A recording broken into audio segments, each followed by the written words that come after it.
আজকে তৃণমূল কংগ্রেস দলের তিনি প্রতিষ্ঠা করলেন 1998 সালের 1 জানুয়ারি।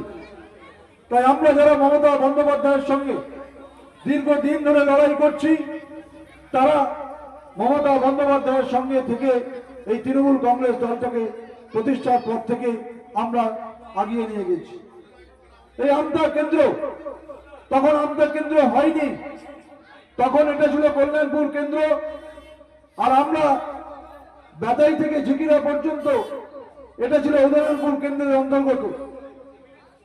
আমরা দেখেছি কি বিভৎস অত্যাচার সিপিএমের, সেই অত্যাচারের বিরুদ্ধে মুখ খোলার সাহস সাধারণ মানুষের ছিল না।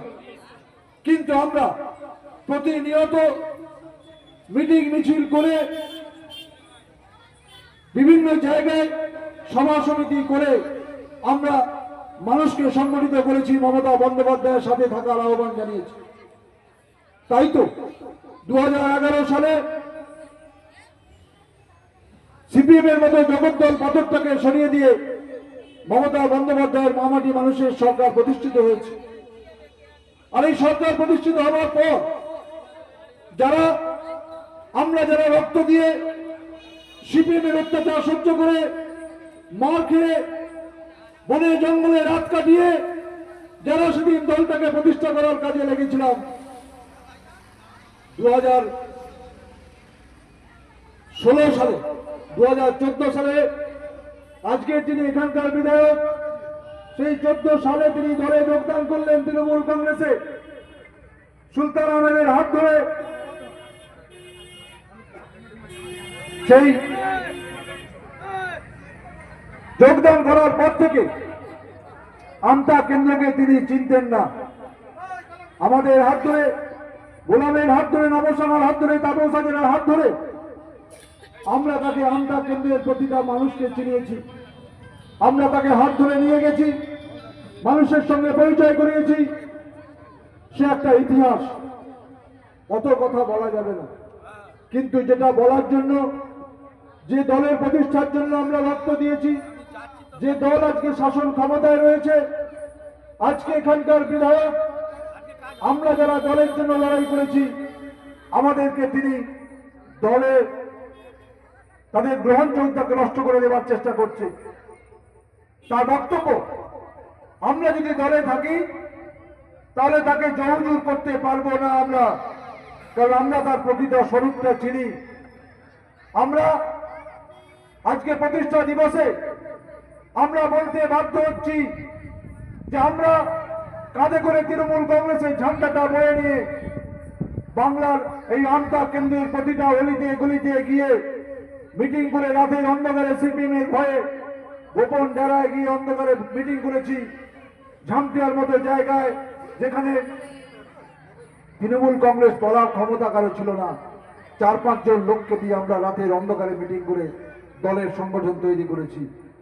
আজকে আমাদেরকে তিনি দলে কোনো জায়গা দিতে চান না। তার বক্তব্য যে তাকে যে জহুজুর করবে, তার যারা পদলেহন করবে, তারাই দলের 1 নম্বর কর্মী। আজকে বলতে লজ্জা করে, যাদের হাতে দলের দায়িত্ব দিয়েছেন তিনি অধিকাংশই সিপিএম এবং বিজেপি থেকে 2020 সালে 2021 সালে দলে যোগদান করেছে। আজকে তাদের হাতে আমাদের দলটা পরিচালিত হচ্ছে, আমাদের লজ্জা। আমরা দলের ঊর্ধ্বতন নেতৃত্বের কাছে বারংবার বলেছি যে তৃণমূল কংগ্রেস দলটা আমতা কেন্দ্রে বিক্রি করে দিচ্ছেন একজন ব্যক্তি, দলের ক্ষতি করছেন। আগামী দিনে দলকে প্রতিষ্ঠা করতে গেলে, দলকে ক্ষমতায় আনতে গেলে, দলকে আমতা কেন্দ্রে জেতাতে গেলে অতি সত্বর দলের রাজটাকে ধরতে হবে। দলের রাজ যদি ধরতে না পারা যায়, দলের সংগঠন যদি ঠিক মতো না থাকে, আগামী দিনে যারা আজকে বিগত দিনে যারা সিপিএম করত, তারা আজকে বিজেপির সঙ্গে যোগদান করেছে। তারা দিনের বেলা জয় শ্রীরাম করছে, রাতের বেলা সিপিএম করছে। আবার কেউ কেউ অন্ধকারে গিয়ে আমাদের বিধায়ক সাহেবের সঙ্গে যোগাযোগ করছে, আমি তোমার সঙ্গে আছি। এইভাবে দলটাকে কুড়ে কুড়ে শেষ করে দিচ্ছে। আমরা আজকে দলের প্রতিষ্ঠা দিবসে দলের প্রকৃত সৈনিকরা, দলের ভালো যারা চিন্তা ভাবনা করি, দলকে যারা এগিয়ে নিয়ে যাওয়ার চিন্তা করি, তারা আজকে সত্যি ব্যথিত, দুঃখিত। আমরা চাই দল আগামী দিনে, আগামী আরো 50 বছর বাংলার ক্ষমতায় থাকুক।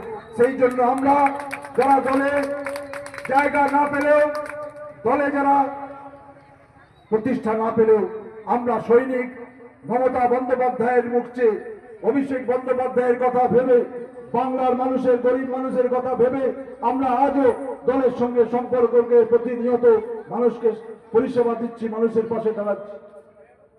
আপনারা জানেন এই এসআইআর নামক একটা নরঘাতকের দল, নরঘাতক যারা মানুষকে হত্যা করতে এসেছে, বিজেপি নরঘাতকের দল হয়ে পরিণত হয়েছে। আজকে গতকাল অমিত শাহ বাংলা এসেছিলেন, বাংলা ছিলেন, তিনি বলছেন, দলের রাজ্য সভাপতি বলছে যে আমরা বয়স্ক মানুষরা যদি ভোট দিতে যেতে পারি তাহলে কেন এসআইআরে হাজির হতে পারবো না? অবাক কাণ্ড। আমি আপনাদের কাছে শুধু এইটুকু বলবো, মমতা বন্দ্যোপাধ্যায়, অভিষেক বন্দ্যোপাধ্যায় আপনাদের সাথে আছেন। হাওড়া জেলা গ্রামীণের নেতা চেয়ারপারসন সমীর পাজা আপনাদের সঙ্গে আছেন। হাওড়া জেলার সভাপতি, গ্রামীণের সভাপতি রাজা সেন আপনাদের সঙ্গে আছেন। আপনারা আমাদের সঙ্গে থাকুন, আমরা দলকে আগিয়ে নিয়ে যাব। আমরা দলের ভালো চাই, দলের ভালো করতে চাই, দল যাতে ভালো জায়গায় প্রতিষ্ঠিত হয়। আর যারা দলটাকে ব্যবসায় পরিণত করেছে, যারা দলটাকে সামনে রেখে নিজেদের করে খাওয়ার জায়গা করেছে, আগামী